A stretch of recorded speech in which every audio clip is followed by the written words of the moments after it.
10월 25일 수요일 오늘 하나님께서 주시는 말씀은 에베소서 4장 25절부터 32절까지 말씀입니다. 한 절씩 교독하고 마지막 32절은 함께 읽도록 하겠습니다. 그런즉 거짓을 버리고 각각 그 이웃과 더불어 참된 것을 말하라. 이는 우리가 서로 지체가 됨이라. 분을 내어도 죄를 짓지 말며 해가 지도록 분을 품지 말고 마귀에게 틈을 주지 말라. 도둑질하는 자는 다시 도둑질하지 말고 돌이켜 가난한 자에게 구제할 수 있도록 자기 손으로 수고하여 선한 일을 하라. 무릇 더러운 말은 너희 입 밖에도 내지 말고 오직 덕을 세우는 데 소용되는 대로 선한 말을 하여 듣는 자들에게 은혜를 끼치게 하라. 하나님의 성령을 근심하게 하지 말라. 그 안에서 너희가 구원의 날까지 인치심을 받았느니라.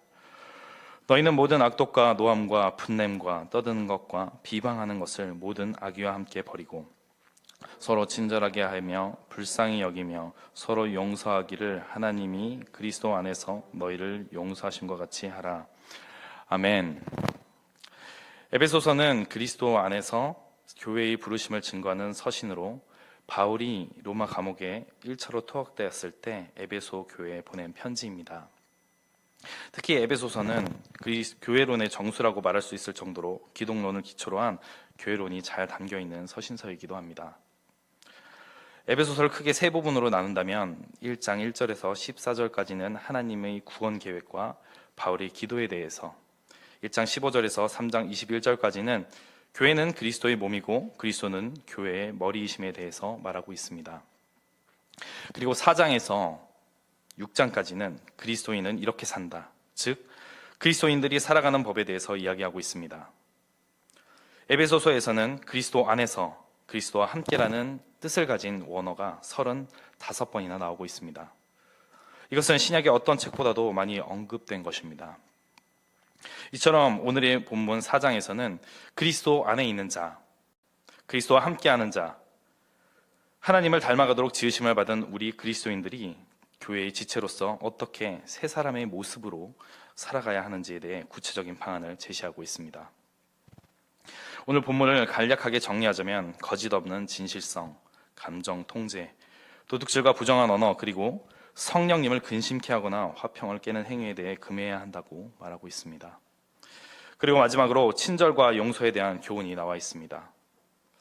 본문 말씀을 읽으면서 하나님께서 우리에게 가르쳐 주시고 말씀하시고자 하는 것이 무엇인지 알아보도록 하겠습니다. 본문 25절을 읽겠습니다. 그런즉 거짓을 버리고 각각 그 이웃과 더불어 참된 것을 말하라. 이는 우리가 서로 지체가 됨이라. 에베소서에서 바울이 강조하고 싶은 것 중 하나는 교회의 연합입니다. 우리가 예수 그리스도의 십자가 복음을 믿고 그리스도인이 되었다면, 하나님 안에 있는 사람이 되었다면 다른 성도들과 연합을 이루어야 우리가 온전히 주님과도 연합을 이루었다고 할 수 있습니다. 특히 이 연합을 이루기 위해서 중요한 것 중 하나는 바른 언어를 사용하는 것입니다. 만약 우리가 거짓을 말하고 있다면 그것은 마음에 거짓이 있기 때문일 것입니다. 거짓의 아비는 누구입니까? 바로 사단입니다. 거짓의 아비인 사단은 에덴 동산에서 아담과 하와를 유혹할 때에도 거짓을 말했습니다. 뿐만 아니라 현재에도 온갖 거짓말로 그리스도인들을 흔들어 놓으려고 하고 있습니다. 더 나아가 하나님께서 너무나도 사랑하시는 교회를 흔들기 위해 지금도 끊임없이 우리를 유혹하고 있습니다. 작은 거짓이라도 우리는 버려야 할 것입니다. 이것쯤은 괜찮겠지라는 그 작아 보일 수 있는 거짓이 사단에게 틈을 보이는 것이며, 그 틈을 타고 더 큰 거짓을 말하도록 사단은 교묘하게 우리를 속일 것입니다. 28절을 먼저 읽겠습니다. 도둑질하는 자는 다시 도둑질하지 말고 돌이켜 가난한 자에게 구제할 수 있도록 자기 손으로 수고하여 선한 일을 하라. 본문 28절은 도둑질하던 사람은 돌이켜서 가난한 자를 돕고 자신의 손으로 수고하고 노력해서 선한 일을 하라고 되어 있습니다. 도둑질하던 사람이 우리의 힘으로 변할 수 있을까요? 아니요, 우리의 힘으로는 변할 수 없습니다. 오직 하나님의 능력으로만 할 수 있습니다. 그 도둑질 뒤에는 무엇이 있습니까? 우리를 나태하게 만드는 게으름, 남의 것을 탐하는 탐욕이 있습니다. 이와 같은 것들에 연약한 자들이 성령님께 사로잡히면 좀 더 자자, 게으른 자가 시간을 아끼는 자로 변화하게 될 것입니다. 도둑질하던 사람이 성령님께 사로잡히면 어떻게 됩니까? 빼앗던 자에서 가난한 자에게 나누어준 자로 변하게 될 것입니다. 분을 내던 자가 성령님께 사로잡히면 온유하고 인내하는 자로 변하게 될 것입니다. 성령님, 우리의 모든 것을 사로잡아 주시옵소서. 우리 모두가 성령님께 사로잡혀 우리의 연약한 부분들이 변하는 그 변화를 경험할 수 있기를 축복합니다. 26절, 27절 읽겠습니다. 분을 내어도 죄를 짓지 말며 해가 지도록 분을 품지 말고 마귀에게 틈을 주지 말라. 그리스도인은 감정을 잘 다스릴 수 있어야 합니다. 화가 나는 마음이 생길 수 있지만 이것을 다스리지 않고 해서는 안 되는 말과 행동을 해서는 안 됩니다. 마음의 분노를 가지고 있으면 우리의 이성은 마비되어서 감정적인 행동을 하게 될 것입니다. 이 분노라는 영역에서 사단에게 틈을 주게 되면 그 틈을 통해 계속해서 사단에게 이용당하게 되고, 사단은 계속해서 마음을 상하게 했던 그 장면과 생각들을 우리에게 집어넣어서 우리의 마음에 분노가 가득하게 만들 것입니다. 그 분노는 우리에게 미움이라는 죄에까지 빠져들게 만들 것입니다. 죄는 또 다른 죄를 불러일으키게 되는 법입니다. 그렇기 때문에 분노를 오래 지속하지 않는 것은 이 사단의 공격과 전략을 차단하는 것입니다. 화가 날 때 이것에서 벗어나는 방법은 여러 가지가 있을 수 있지만 저는 2가지 정도로 말해보도록 하겠습니다. 화가 났던 일이 있다면 한 발짝 물러서서 제3자의 입장으로 생각해보면 화가 났던 상황을 보다 객관적으로 생각할 수 있어집니다. 객관화해서 생각해볼 때 상대방의 입장에서 생각해볼 수 있는 여유가 생기게 됩니다. 그렇게 하다 보면 상대도 하나님이 사랑하시는 귀한 영혼이라는 생각으로 이어지게 되고 긍휼한 마음이 들기도 합니다. 또 다른 방법은 화나게 했던 사람을 용서하고 사과하고 축복을 하는 것으로 사단의 전략을 차단하는 것입니다. 아주 예전에 이런 일이 있었습니다. 정말 별거 아닌 일로 아내와 말다툼을 하게 된 적이 있었습니다. 그 당시 아무리 생각해도 저는 잘못한 것이 없어 보였습니다. 결혼 후 개인적으로 저 혼자 결단한 것이 있었는데 그것은 웬만하면 무조건 먼저 미안하다고 해야겠다라고 생각했던 것이었습니다. 그런데 이번에는 정말 마음에서 나는 정말 잘못한 게 없어 라고 외치는 것 같았습니다. 그런 마음을 뒤로하고 미안하다고 하려는데 너무 미안하다고 하기 싫었는지 눈물이 왈칵 터지면서 미안하다고 했습니다. 미안하다고 말을 하는 순간 하나님께서 이 일을 기뻐하시고 하나님의 말씀에 순종하는 자에게 은혜를 부어주시는 것을 경험하게 되었습니다. 물론 그 당시 화나는 마음도 잘 정리가 되었습니다. 그 마음을 충동질하던 사단의 전략이 무산되는 순간이었습니다.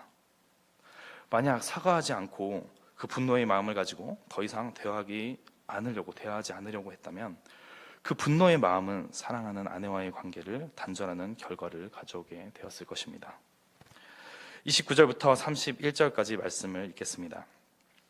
무릇 더러운 말은 너희 입 밖에도 내지 말고 오직 덕을 세우는데 소용되는 대로 선한 말을 하여 듣는 자들에게 은혜를 끼치게 하라. 하나님의 성령을 근심하게 하지 말라. 그 안에서 너희가 구원의 날까지 인치심을 받았느니라. 너희는 모든 악독과 노함과 분냄과 떠드는 것과 비방하는 것을 모든 악의와 함께 버리고. 우리는 우리의 입술을 지켜야 합니다. 이 말은 우리의 마음을 지켜야 하는 것과 같습니다. 마음에 가득한 것이 입으로 흘러나오게 되기 때문에 우리의 입술을 지키기 위해 우리의 마음을 지켜야 합니다. 입술을 지키는데 우리의 영성이 달려있다 해도 과언은 아닌 것입니다. 아주 많은 경우에 사람들의 말을 통해서 사단이 공격을 하는 경우가 있기 때문에 우리는 공동체의 덕이 될 수 있도록 입술을 거룩하게 지켜야 할 것입니다. 사람들을 세우고 공동체의 덕을 세우기 위해서 우리는 우리 자신을 잘 가꾸어야 합니다. 개인의 영성 생활에 힘을 써야 합니다. 왜냐하면 개인 예배 시간과 말씀을 읽고 기도하는 시간이 없이는 쉽게 불경건한 상태가 되어버립니다.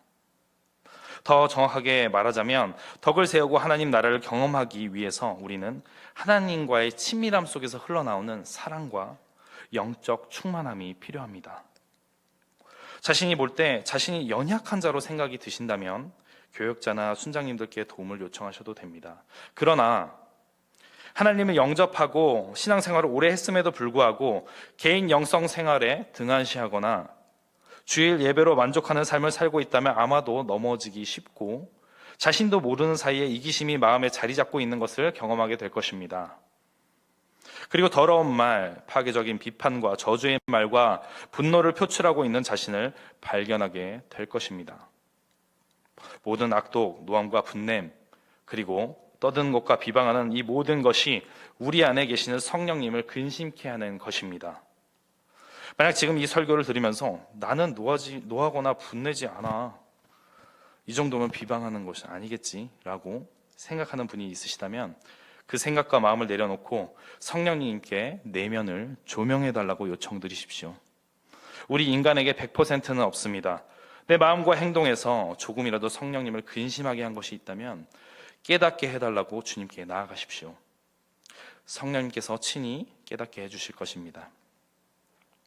만약 입술을 지키지 못하는 상태가 되었다면 결단하십시오. 더러운 말을 입 밖에도 내지 않기를 결단하고 이 결단을 지킬 수 있도록 주님께 엎드려 기도하며 도움을 요청하십시오. 내가 누군가를 판단하고 비판하고 있다면 이 죄를 버리기를 결단하십시오. 이 결단을 친히 지킬 수 있도록 도우실 주님께 나아가십시오. 하나님 말씀대로 살지 못하는 이것 때문에 이것을 애통해하며 나아가십시오. 우리 안에 성령님께서 친히 우리를 인도해 주실 것입니다. 히브리서 4장 15절을 읽겠습니다. 우리에게 있는 대제사장은 우리의 연약함을 동정하지 못하시리가 아니요 모든 일에 우리와 똑같이 시험을 받으시니로되 죄는 없으시니라. 여기서 연약함이란 유혹과 죄에 연약한 그 인간 본성에서 오는 약함을 말합니다. 우리 주님은 우리와 동일한 이와 같은 본성을 입고서 시험을 받으셨습니다. 우리의 모든 연약함을 아시는 분이시기에 우리를 이해하시고 도와주실 수 있는 것입니다. 우리의 연약함을 아시는 우리 주님, 그 주님께 나아가 우리의 연약함을 고하고 주님께 도움받는 오늘 아침이 되시기를 축복합니다. 32절을 읽겠습니다. 서로 친절하게 하며 불쌍히 여기며 서로 용서하기를 하나님이 그리스도 안에서 너희를 용서하심 같이 하라. 우리가 용서하기 위해서는 주님께서 우리를 얼마나 사랑하시는지를 묵상을 통해 깨달아야만 합니다. 그때 비로소 원수까지도 용서할 수 있는 영성을 가질 수 있게 되는 것입니다. 제가 신학교 다닐 때 어떤 교수님께서 말씀하셨습니다.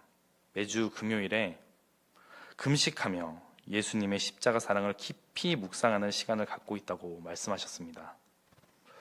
예수님의 십자가 사랑을 개인적으로 그렇게 시간을 내어 묵상할 때 우리 자신이 얼마나 큰 사랑을 받고 있는지, 우리가 얼마나 추악한 죄인임에도 불구하고 용서받았는지 깨달으며 우리는 우리에게 실수했던 사람들을 비로소 용서할 수 있게 되는 것입니다. 오늘 이 아침에 우리의 마음과 행동에서 조금이라도 성령님을 조금이라도 근심하게 한 것이 있다면 깨닫게 해달라고 주님께 나아가십시오. 성령님을 근심케 하는 모든 악독, 노함과 분냄, 그리고 떠드는 것과 비방하는 이 모든 것을 버릴 수 있도록 주님께 나아가면 좋겠습니다. 우리는 넘어졌다고 좌절할 필요가 없습니다. 우리는 연약하나 우리 주님께서 강하시기 때문입니다. 우리 강하신 주님께 엎드려 나아가면 좋겠습니다. 시편 37편 24절을 읽겠습니다. 그는 넘어지나 아주 엎드러지지 아니함은 여호와께서 그의 손으로 붙으심이로다. 우리는 넘어질 수 있습니다. 혹시 우리 중에 넘어져 있는 분이 있으십니까? 넘어져 있는데 사단의 참소가 있어서 하나님께 나아가기를 주저하고 계십니까? 오늘 아침 이렇게 외치며 주님께 나아가면 좋겠습니다. 그래, 나는 약하고 무력해도 주님께서 강하시다. 주께서 붙들어 주시는 손이 함께 하시니 나는 일어설 수 있다. 기도하겠습니다. 주님, 우리는 연약하고 무력합니다. 주께서 우리를 붙잡아 주시옵소서. 예수 그리스도의 십자가 사랑이 얼마나 큰지 깨닫게 해주셔서 원수까지도 사랑할 수 있는 우리 모두가 되게 해 주시옵소서. 우리의 모든 연약함들을 가지고 예수 그리스도의 이름에 힘입어 주님께 나아갑니다. 우리의 마음을 조명해 주셔서 우리가 말씀대로 살지 못하는 것이 있다면 깨닫게 해주시고 주님의 말씀에 순종하며 살아가게 해 주시옵소서. 결단하여 주님께 나아가는 매일매일의 삶 가운데 주님과의 깊은 교제를 경험하는 우리 모두가 되게 해주시고, 이제 더 이상 성령님을 근심하게 하는 자가 아닌 주님의 기쁨이 되는 예배자들이 될 수 있도록 우리 모두를 축복하여 주시옵소서. 살아계신 우리 구주 예수 그리스도 이름으로 기도합니다. 아멘.